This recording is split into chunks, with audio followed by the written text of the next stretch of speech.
Hello students, आपका Aryavart educational academy में स्वागत है। तो एक बार फिर हम नए लेक्चर के साथ आपके सामने उपस्थित है। तो आज के इस लेक्चर में हम पढ़ेंगे कि अपघटन अभिक्रियाएं क्या होता है। जैसे हम आपको पता होगा कि क्लास 10 की केमिस्ट्री हमारी चल रही है और पहला चैप्टर जो है हम पढ़ रहे हैं और उसमें लगभग जो है आप अंतिम पड़ाव पर भी पहुंच चुके हैं। लगभग 1 से 2 लेक्चर में आपका थ्योरी पार्ट पूरा आप खत्म हो जाएगा और इसके बाद एक्सरसाइज आएगा। तो इसलिए आप क्या करिए, चैनल पर अगर नए हो तो चैनल को सब्सक्राइब कर लीजिएगा और इस पर लगातार बने रहिए और वीडियो को अंत तक जरूर देखिएगा। हमको विश्वास है कि जो भी हम बताएंगे आपको टोटल समझ में आएगा। और फिर भी अगर कोई प्रॉब्लम रह जाता है तो कमेंट में अपने डाउट को जरूर पूछिएगा। तो आज के लेक्चर पर हम चलते हैं। तो आज का हमारा जो टॉपिक है वो है अपघटन अथवा वियोजन अभिक्रियाएं, डीकम्पोजिशन रिएक्शन। अपघटन का मतलब आप समझे होंगे। अपघटन का मतलब अपघटित होना अर्थात टूट जाना। जैसे आप कोई भी चीज पढ़ा करो तो उसको रिलेट कीजिए, अर्थात दैनिक जीवन से अपने रिलेट कीजिए, तब ज्यादा मजा आएगा, पढ़ने का आनंद तभी आता है। तो अब इसमें आया कि अपघटन अभिक्रिया क्या होती है। तो अपघटन का मतलब टूट जाना, वैसे हम समझेंगे। वियोजन का मतलब वियोजित होना, वो भी क्या हुआ, वियोजित हो गया, टूट गया। तो इससे ये निष्कर्ष निकला कि ऐसी रासायनिक अभिक्रिया होगी जिसमें पदार्थ क्या होगा, आपस में टूट जाएगा, अर्थात जिससे मिलकर बना है वो उसी में क्या होगा, अपने अवयवी कणों में क्या होगा, टूट जाएगा। अवयवी यौगिकों में क्या होगा, टूट जाएगा और वही अभिक्रिया क्या कहला देगा, अपघटन अभिक्रिया या वियोजन अभिक्रिया कहला देगा। तो आपको क्लियर हो गया होगा कि क्या होता है। अब हम इसके डिफिनेशन को देख लेते हैं कि क्या कहता है। वे रासायनिक अभिक्रियाएं जिनमें कोई यौगिक अर्थात एक अभिकारक अपने अवयवी तत्वों या छोटे छोटे सरल यौगिकों में टूट जाता है, अपघटन अभिक्रिया कहलाती है। अर्थात हम कह सकते हैं कि वह रासायनिक अभिक्रिया जिनमें कोई यौगिक, और जानते रहिएगा अपघटन अभिक्रिया पहचानने का यही लॉजिक है कि इसमें सिंगल यौगिक होगा, अर्थात जो आपका यौगिक अभिकारक के रूप में भाग लेगा वो आपका क्या होगा, सिंगल यौगिक होगा। और वही सिंगल यौगिक जो है, एकल अभिकारक जो है, जब हम उसको उष्मा देंगे और इस अभिक्रिया को कराने के लिए आप ताप या आप क्या दे सकते हैं, विद्युत या प्रकाश, तीनों की उपस्थिति में अपघटन अभिक्रिया होती है। या तो आप टेम्परेचर दे दें, या आप क्या कर दें, विद्युत द्वारा उसको तोड़ दें, या आप क्या कर दें, प्रकाश दे दें। अब जैसे आपको पता होगा कि आप विद्युत अपघटन द्वारा भी क्या करते हैं, बहुत चीजों को तोड़ते हैं विद्युत अपघटन द्वारा। तो उसी प्रकार से क्या होता है, इसमें जब वह रासायनिक अभिक्रिया जिनमें कोई यौगिक अपने अवयवी तत्वों में या सरल यौगिकों में टूट जाता है, अपघटन अभिक्रिया कहलाता है। और जानते रहिएगा कि जो अपघटन अभिक्रिया होती है वो उष्मा शोषी होती है। उष्मा शोषी का मतलब तो क्लियर है कि ऐसी रासायनिक अभिक्रिया जिसमें उष्मा का क्या होता है, एब्जॉर्प्शन होता है, अर्थात अवशोषण होता है। अब ताप के रूप में चाहे हो, चाहे प्रकाश के रूप में हो, चाहे विद्युत के रूप में हो, ऐसा समझ सकते हैं। तो उष्मा शोषी होता है। अब बात आई कि सर इसका एग्जाम्पल बताओ कि जैसे अपघटन अभिक्रिया जब हो रही है तो इसके अंतर्गत कौन से उदाहरण आएंगे। तो अब हमारा पहला जो उदाहरण आता है हम बता देते हैं, कैल्शियम कार्बोनेट का अपघटन। अब यहाँ जो हम CaCO3 लिखे हैं इसको हम क्या कहते हैं, कैल्शियम कार्बोनेट। हिंदी में सब जानते रहिएगा, क्योंकि जब रिएक्शन लिखिएगा ना तो हिंदी अवश्य लिखिएगा नीचे।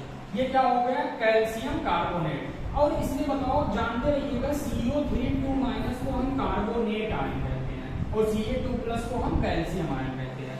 तो जब कैल्शियम कार्बोनेट का हम अपघटन करेंगे तो इसके लिए क्या आवश्यकता होता है, उष्मा की आवश्यकता होती है। तो मान लीजिए हम इस अभिक्रिया को क्या कर दिए, उष्मा दे दिए। तो जब उष्मा ये पाएगा, कोई भी यौगिक पदार्थ है जब उसको हम गर्म करते हैं तो वो क्या होता है, टूटता है ना। जैसे कोई भी यौगिक हो, अगर उसको तोड़ना है तो गर्म कर दीजिए तो धीरे धीरे क्या होगा, अपने अवयवी कणों में या यौगिकों में, सरल यौगिकों में टूट जाएगा। तो उसी प्रकार से जब इसको हम गर्म करते हैं तो यहाँ पर क्या बनता है, ये बताओ किससे मिलता है। अगर हम इसमें से calcium oxide plus CO2 gas बना दें, जैसे देखो Ca और एक ऑक्सीजन लेकर कैल्शियम ऑक्साइड और प्लस यहाँ से कार्बन डाइऑक्साइड CO2 गैस बन गया। तो इन दोनों का योग होगा तब भी क्या बनेगा, कैल्शियम कार्बोनेट। तो इसका मतलब ये क्या हुआ, एक यौगिक था, एक अभिकारक था और दो अलग अलग सरल यौगिकों में क्या हुआ, टूट गया है। इसी कारण इस अभिक्रिया को हम क्या कह देते हैं, अपघटन अभिक्रिया कह देते हैं। अब बात आई इसको हम क्या कहते हैं, तो हम बताए थे कि कैल्शियम कार्बोनेट को हम संगमरमर कहते हैं या खड़िया कहते हैं या लाइम स्टोन कहते हैं। और यहाँ कैल्शियम ऑक्साइड की बात आई तो कैल्शियम ऑक्साइड को हम बिना बुझा हुआ चूना कहते हैं। और ये कार्बन डाइऑक्साइड गैस है और इसको हम क्या कहते हैं, शुष्क गैस कहते हैं, अर्थात शुष्क बर्फ कहते हैं, इसको जानते रहिएगा। इसको हम क्या कहते हैं, ड्राई आइस कहते हैं, शुष्क बर्फ। अगर आपसे पूछा जाए शुष्क बर्फ किसे कहते हैं तो कार्बन डाइऑक्साइड गैस को कहते हैं। और बताओ बुझा हुआ चूना किसे कहते हैं, कैल्शियम हाइड्रोक्साइड को कहते हैं। तो रिएक्शन के साथ साथ इतनी बातें भी आप क्या करिएगा, याद रखिएगा। अब यहाँ पर समझिए कि क्या होगा आगे प्रोसेस। तो ये अपना पहला रिएक्शन क्या होता है, कंप्लीट होता है। अब हम क्या आ जाते हैं, दूसरे रिएक्शन पर आ जाते हैं। तो हमारा दूसरा रिएक्शन क्या है, KClO3 का अपघटन। अब बात आई कि यहाँ पर जो KClO3 लिखा गया है इसका नेम क्या होगा ये बता दो। तो जानते रहिएगा ClO3 1- को हम क्या कहते हैं, क्लोरेट आयन कहते हैं। इसको क्या कहते हैं, क्लोरेट आयन कहते हैं। और यहाँ पर के क्या है, प्लस है, इसको हम क्या कह देंगे, पोटेशियम आयन कह देंगे। तो ये दोनों मिलकर आपस में यौगिक बनाए हैं, इसलिए इसको हम क्या कह देंगे, पोटेशियम क्लोराइड कह देंगे। तो ये बातें तो क्लियर है ना, सूत्र कैसे बनता है। तो ये आपका क्या हो गया, पोटेशियम क्लोराइड। इसको जब हम क्या देंगे, उष्मा देंगे, उष्मा का मतलब गर्म करेंगे, तो ये भी क्या होगा, अपनी अवयवी सरल यौगिकों में टूट जाएगा। तो ये किससे मिलकर बना होगा, तो यहाँ से अगर हम KCl बना दे, KCl का मतलब पोटेशियम क्लोराइड, ये क्या है, पोटेशियम क्लोराइड है। और प्लस आपका यहाँ से क्या निकाल दें, ऑक्सीजन गैस निकाल दें।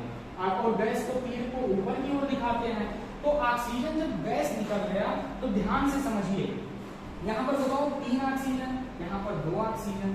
तो क्या क्या बैलेंस है, नहीं है। तो बैलेंस करने के लिए हम यहाँ पर क्या करेंगे, 2 करेंगे। तो जब 2 करेंगे तो 2 त्याई 6 ऑक्सीजन। तो यहाँ क्या करना पड़ेगा, 3O2 करना पड़ेगा। और अब इसके बाद 2KCl हुआ तो यहाँ भी क्या करना पड़ेगा, 2KCl करना पड़ेगा। अर्थात इसमें क्या हुआ कि जब हम पोटेशियम क्लोराइड को गर्म कर दिए, उष्मा दे दिए, तो जो पोटेशियम क्लोराइड था वो पोटेशियम क्लोराइड और ऑक्सीजन गैस में क्या हो गया, विघटित हो गया। तो क्लियर हो गया होगा ना विघटन कैसे होता है, उष्मा दिए आपस में क्या हो गया, टूट गया। अब देखो ये भी रिएक्शन समझ में आ गया। अब हम तीसरा समझाते हैं। यहाँ पर हम लिए हैं FeSO4 का, और FeSO4 को हम क्या कहते हैं, हिंदी में फेरस सल्फेट। इसका रासायनिक नेम है फेरस सल्फेट। तो जानते रहिएगा कि जब हम इसको उष्मा देते हैं तो इसमें आपको जैसे एक प्रकार से समझना पड़ेगा, याद करना पड़ेगा कि यहाँ पर क्या बनता है, फेरिक ऑक्साइड बनता है, फेरिक ऑक्साइड Fe2O3। और आपका क्या बनता है, सल्फर डाइऑक्साइड गैस बनता है, और आपका सल्फर ट्राइऑक्साइड गैस बनता है। तो ये बात आप याद रखिएगा कि जब हम फेरस सल्फेट का अपघटन कराएंगे, जैसे कहेगा क्वेश्चन कि क्या होगा जब फेरस सल्फेट को उष्मा दी जाती है तो क्या बनेगा। तो आप याद रखिएगा कि जब फेरस सल्फेट को उष्मा दी जाती है अर्थात इसका अपघटन कराया जाता है, तो आपका यहाँ क्या बनता है, फेरिक ऑक्साइड बनता है, प्लस सल्फर डाइऑक्साइड गैस और सल्फर ट्राइऑक्साइड गैस। यहाँ पर देखो 2 ऑक्सीजन है इसलिए सल्फर डाइऑक्साइड गैस, और यहाँ पर 3 ऑक्सीजन है इसलिए सल्फर ट्राइऑक्साइड है। और इसको फेरिक ऑक्साइड क्यों कहें, ये तो पता ही होगा। Fe पर क्या होगा, यहाँ पर देखो इसका चार्ज यहाँ आएगा 3+ और या इसका यहाँ जाएगा 2-। तो जब Fe पर 3+ होता है तो फेरिक होता है ना, Fe पर 2+ क्या होता है, फेरस होता है। तो ये सब बातें क्लियर है। अब इसमें देखो क्या अभी ये बैलेंस है, बैलेंस सबसे बड़ी चीज। अर्थात आप जब तक संतुलित नहीं करेंगे तब तक रिएक्शन को करने कोई मतलब नहीं है, तो इसलिए संतुलित जरूरी है। तो अब देखो यहाँ पर 2 Fe है, यहाँ पर कितना Fe है, 1 Fe। तो तुरंत दिमाग में जैसे ही यहाँ 2 देखे यहाँ पर 2 कर लीजिए। अब आगे देखो क्या होगा, 2 सल्फर हुआ, 1 सल्फर यहाँ, 1 सल्फर यहाँ, कितना सल्फर हुआ, 2 सल्फर हुआ। और इसके बाद अब ऑक्सीजन को बैलेंस करते हैं, तो 2 × 8 ऑक्सीजन, और यहाँ पर 3 2 5 3 8, खुश हो गए। यहाँ पर क्या है आपका समीकरण अब बैलेंस हो गया। तो ये भी रिएक्शन जो है आपको समझ में आ गया।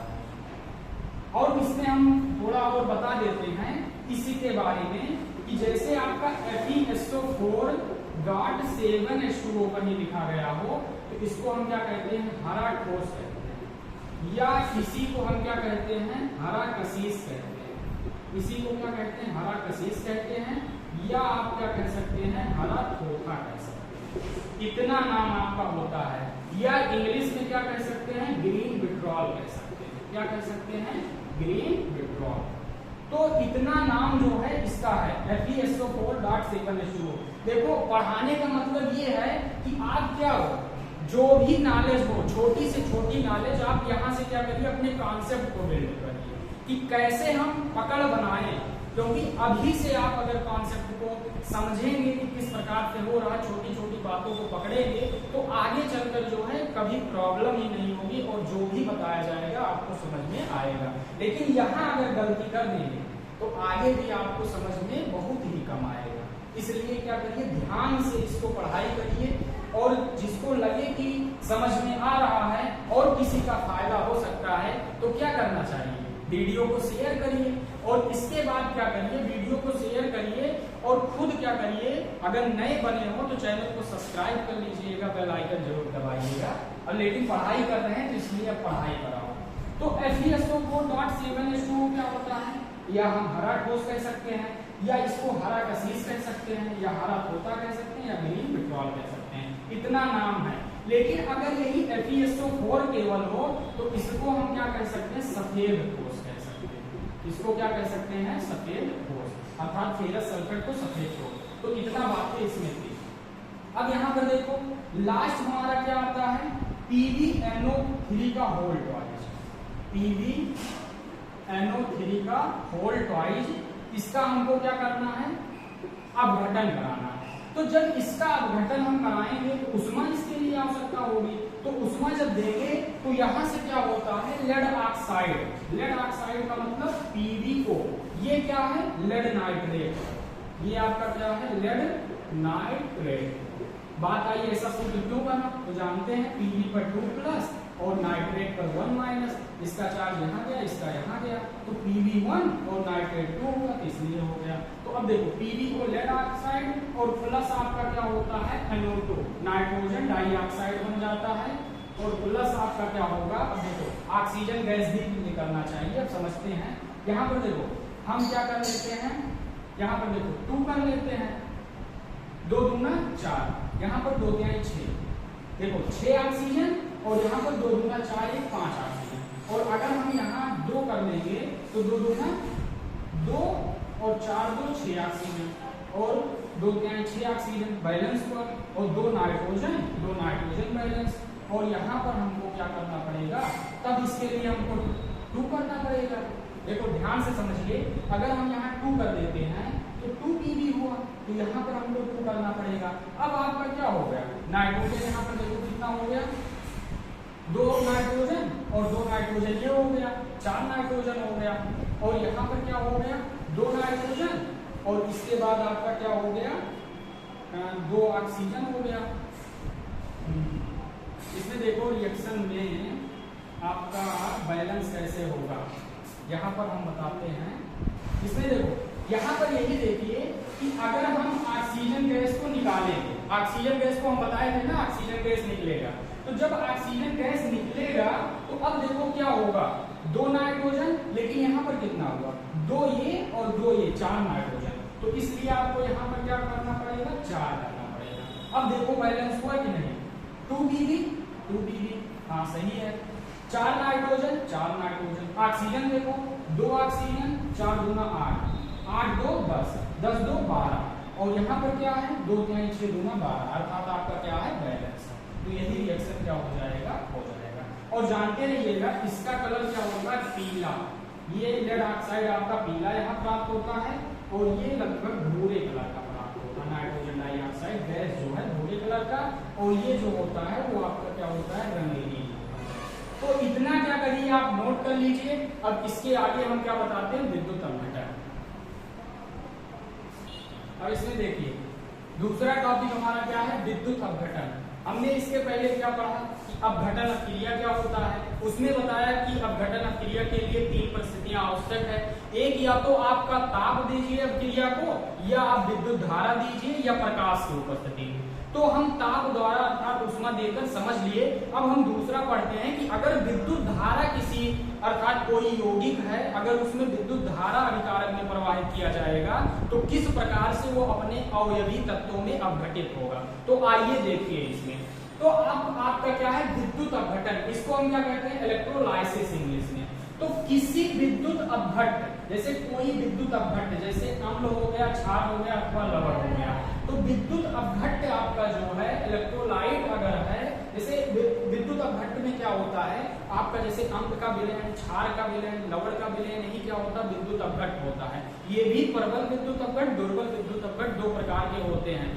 इसके आगे वाले लेक्चर में जब हम अम्ल, क्षार, लवण पढ़ेंगे तो वहां पर आपको ये समझाया जाएगा। तो अब देखिए, किसी विद्युत अपघट्य के जलीय विलयन या उसके गलित अवस्था में विद्युत धारा प्रवाहित करने पर उसका अपघटन हो जाता है, जिसे हम क्या कह देते हैं, विद्युत अपघटन कह देते हैं। अर्थात अगर आपका कोई अम्ल, क्षार, लवण है, उसके जलीय विलयन या गलित अवस्था में जब उसमें हम विद्युत धारा प्रवाहित करेंगे तो आपस में क्या होगा, अवयवी तत्वों में विघटित हो जाएंगे, और इसी को हम क्या कह देंगे, विद्युत द्वारा अपघटन हुआ है। तो इसलिए हम क्या कह देंगे, विद्युत अपघटन कह देंगे।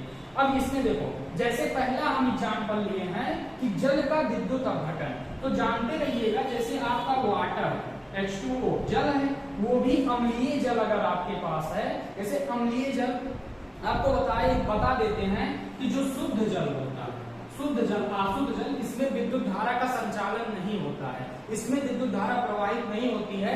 लेकिन जब आपका अम्लीय जल हो जाता है तो उसमें क्या होता है, विद्युत धारा प्रवाहित होती है।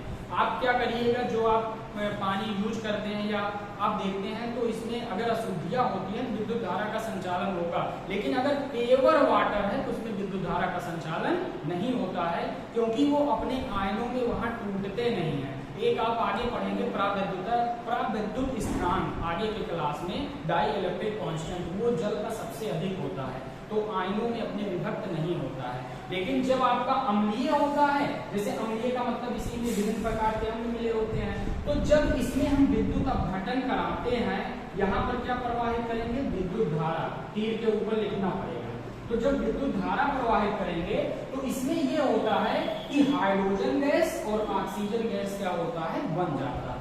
ये बताओ जल किससे मिलकर बनता है, आपको पता होगा हाइड्रोजन और ऑक्सीजन के संयोग से ही क्या बनता है, जल का निर्माण होता है ना, और वो भी कितने अनुपात में, भार के अनुसार 1:8 में होने चाहिए, लेकिन मॉलिक्यूलर के अनुपात 2:1 होना चाहिए। अर्थात अगर ऐसे देखा जाए मॉलिक्यूलर के रूप में 2:1, लेकिन अगर भारात्मक रूप में पूछा जाए कि कितने अनुपात में हाइड्रोजन और ऑक्सीजन के जल का निर्माण होता है, तो यहाँ बताओ H2, H का परमाणु भार 2 और ऑक्सीजन का क्या होता है 16, तो यह 1:8 क्या आ गया, 8 हो गया। ये सब जानते रहिएगा।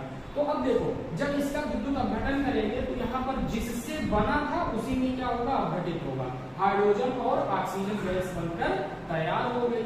अब इसमें बताओ हमको कि जैसे हाइड्रोजन ऑक्सीजन बना है तो यहाँ पर क्या करना पड़ेगा, 2 करना पड़ेगा, क्योंकि ऑक्सीजन क्या है, 2 है।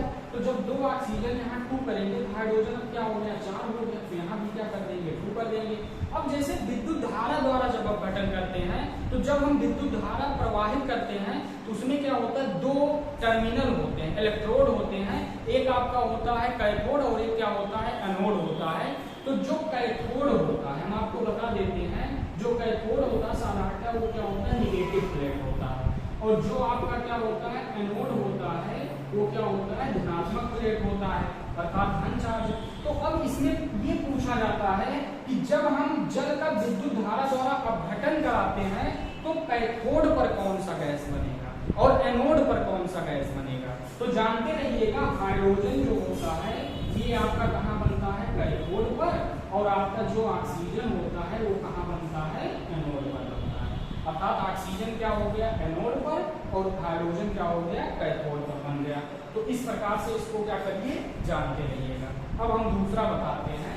अब इसमें देखिए आपका क्या आ गया, दूसरा। तो समझ में आ गया होगा ना। और इसमें एक बात और हम बता देते हैं कि जैसे देखो यहाँ पर इससे मिलकर तो जब इसका अपघटन कराए तो H2O2 बन गया, लेकिन अगर हम किसी हाइड्रोजन का ऑक्सीजन की उपस्थिति में दहन करा देते हैं तब भी क्या बनता है, जल बनता है। अब बताओ ये कौन सी अभिक्रिया हुई, दो यौगिक सरल यौगिक आपस में जुड़कर सिंगल उत्पाद बनाते हैं। और जब सिंगल उत्पाद बनाते हैं तो हमने बताया था ये संयोजन अभिक्रिया होती है। अर्थात हम कह सकते हैं संयोजन अभिक्रिया में क्या होता है, सिंगल उत्पाद बनता है।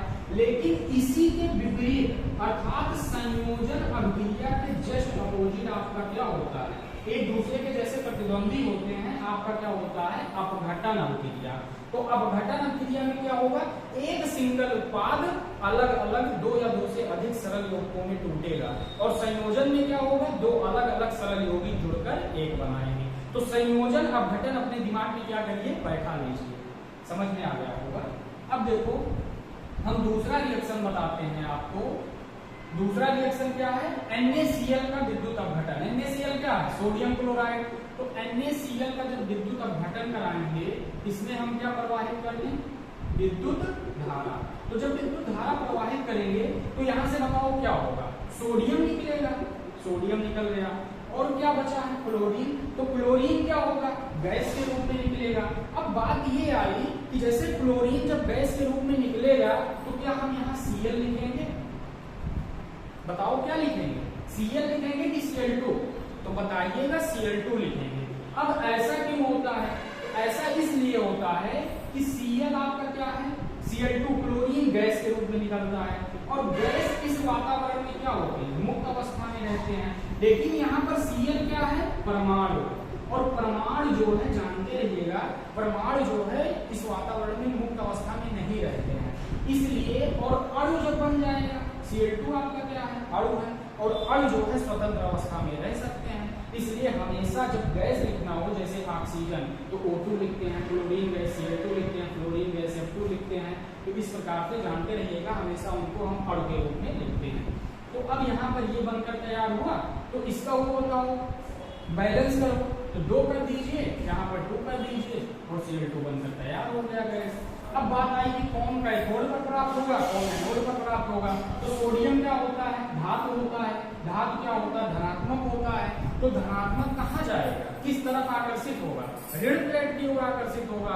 और ऋण प्लेट क्या होता है, कैथोड होता है। तो इसका मतलब आपका ये क्या होगा, कैथोड। और ये क्या होता है, क्लोरीन धातु होता है। और अधातु आपका क्या होता है, ऋणात्मक होता है। तो अब ऋणात्मक को कौन सा प्लेट आकर्षित करेगा, धनात्मक प्लेट आकर्षित करेगा, जैसे ऋण प्लस की तरह, प्लस माइनस की तरह। तो अब ऋणात्मक प्लेट क्या होता है आपका, यहाँ सॉरी इसको जानते रहिएगा, ये आपका धनात्मक प्लेट है तो ऋणात्मक, हाँ सही है, कैथोड ही होगा। और इसमें क्या होगा, एनोड हो जाएगा, क्योंकि ये ऋणात्मक है तो कहाँ जाएगा, एनोड। तो ये भी आप जानते रहिएगा कि जब हम NaCl सोडियम क्लोराइड का विद्युत धारा द्वारा अपघटन करेंगे तो आपका सोडियम धातु कैथोड पर और क्लोरीन गैस एनोड पर प्राप्त होगी है। तो ये भी क्लियर हो गया होगा। तो अब अगला समझने के लिए तैयार है ना, तो आ जाइए। अब देखिए तीसरा हमारा क्या है, Al2O3 का विद्युत अपघटन। तो इसमें देखो Al2O3, इसको हम क्या कहते हैं, एल्युमिनियम ऑक्साइड कहते हैं, या इसी को एल्यूमिना भी कहते हैं। हम बताए थे पहले भी कि एल्यूमिना होता है। तो इसका हम क्या करेंगे, यहाँ विद्युत धारा लिखिएगा, विद्युत धारा द्वारा क्या कर रहे हैं, अपघटन कर रहे हैं। तो अब इसमें देखो, इसमें क्या होगा कि आपका एल्युमिनियम बनेगा और इसके बाद ऑक्सीजन किसी से मिलकर बने, जिससे मिलकर बना है उसी में टूटेगा। एल्युमिनियम ऑक्सीजन से मिलकर बना है, ये बन गया। अब देखो कि यहाँ पर 2 है, 2 कर दिए, और यहाँ पर क्या है, 3 है। लेकिन अब जब विषम आ जाता है तो यहाँ पर 2 करेंगे, तो 2 क्या है 6, और यहाँ क्या कर देंगे, 3 कर देंगे। तो जब 2 दूना 4 हो जाएगा तो यहाँ भी क्या कर देंगे, 4 कर देंगे। तो ये ऑक्सीजन बनकर तैयार हो गया। तो इस प्रकार से आपका क्या होता है, विद्युत अपघटन प्रक्रिया होता है।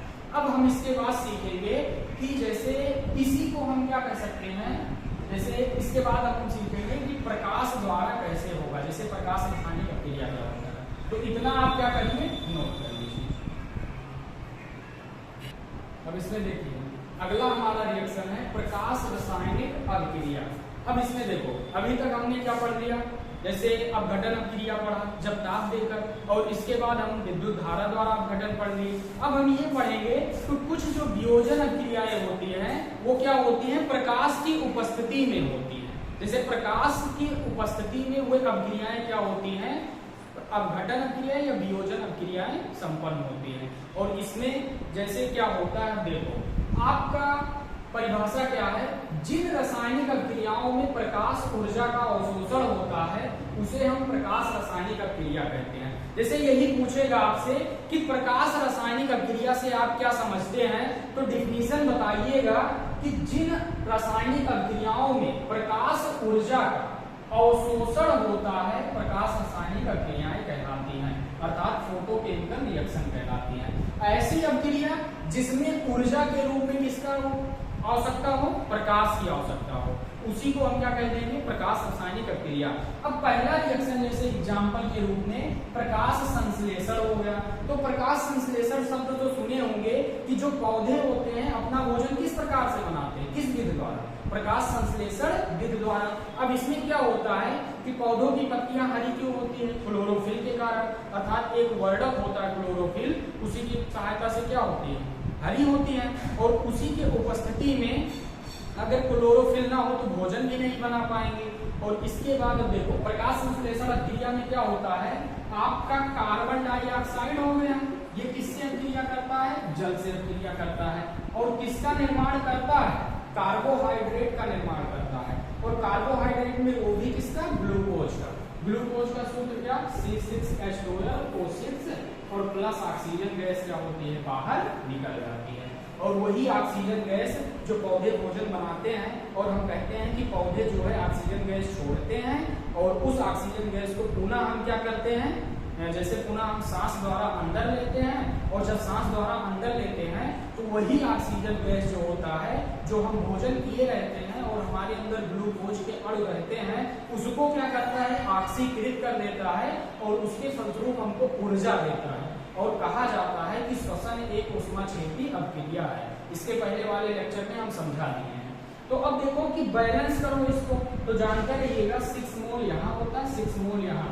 और एक बात याद रखिएगा कि तीर के ऊपर यहाँ सनलाइट अर्थात प्रकाश, और नीचे आपका क्या होगा, क्लोरोफिल या पर्णहरी, पर्णहरी ही लिख सकते हैं, या नीचे यहाँ क्लोरोफिल ऐसे लिख दीजिए, क्लोरोफिल। अगर ये नहीं लिखेंगे तो आपका प्रकाश संश्लेषण अभिक्रिया ये माना नहीं जाएगा।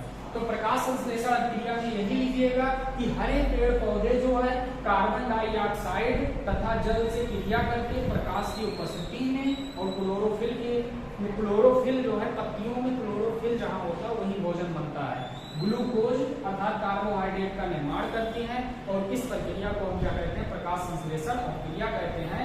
और इस अभिक्रिया में जो है प्रकाश की उपस्थिति में हो रहा है, अर्थात लाइट जो है ऊर्जा के रूप में आवश्यक है, इसी कारण हम इसको क्या कहेंगे, प्रकाश रासायनिक अभिक्रिया कहेंगे। अब दूसरा आपका आता है हाइड्रोजन और क्लोरीन का योग। तो यहाँ देखो H2 और Cl2 आपस में जब क्रिया करते हैं तो यहाँ पर क्या बनाएगा, हाइड्रोजन क्लोरीन मिलकर Cl बना दिया, तो 2 क्लोरीन 2 हाइड्रोजन 2 बना दिया। लेकिन इस अभिक्रिया कैसी होती है, प्रकाश की उपस्थिति में। तो यहाँ कौन सा होगा, प्रकाश की उपस्थिति, तो इस कारण ये भी क्या होगा, प्रकाश रासायनिक अभिक्रिया। तो अब इसके बाद AgCl का वियोजन।